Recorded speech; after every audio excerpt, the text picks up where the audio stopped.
Krishna cooking show હું તમારું સ્વાગત કરું છું। આજે આપણે સરસ મજાની રગડાવાળી સેવપૂરી બનાવીશું।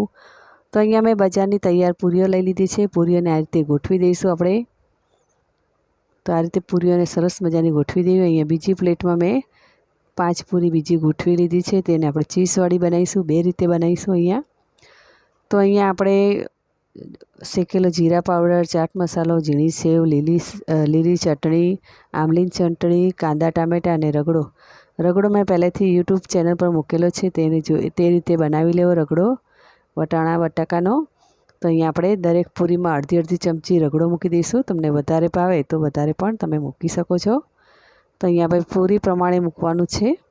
તો અહીંયા અડધી ચમચી બરાબર છે। પછી આપણે તેની પર આમલીની ચટણી નાખીશું। જો તમને મારો આ વિડીયો ગમે તો લાઇક, શેર અને સબસ્ક્રાઈબ કરજો। બેલ આઇકન દબાવજો અને કમેન્ટ પણ કરજો। પછી આપણે અહીંયા ધાણા મરચાંની લીલી ચટણી મૂકી દઈશું।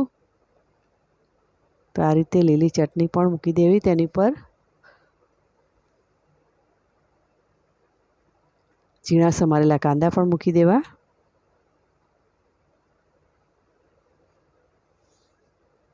ઝીણા સમારેલા ટામેટાં મૂકી દેવા।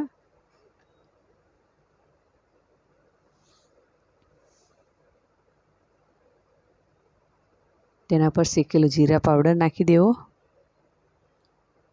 પછી ચાટ મસાલો છાંટી દેવો। જો તમારી પાસે દાડમ હોય તો દાડમ પણ તમે નાખી શકો છો। તો અહીં આપણે નાયલોન સેવ નાખી દઈશું।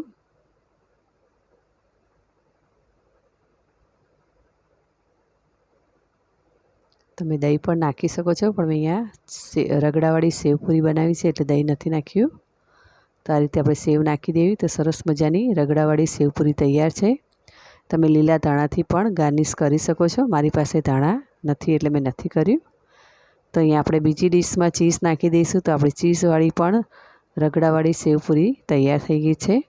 તો બંને રીતે તમે બનાવી શકો છો। બાળકોને ચીઝવાળી વધારે ભાવે તો ચીઝવાળી બનાવી। તો આપણી સરસ મજાની રગડાવાળી સેવપૂરી ચીઝવાળી પણ તૈયાર થઈ ગઈ।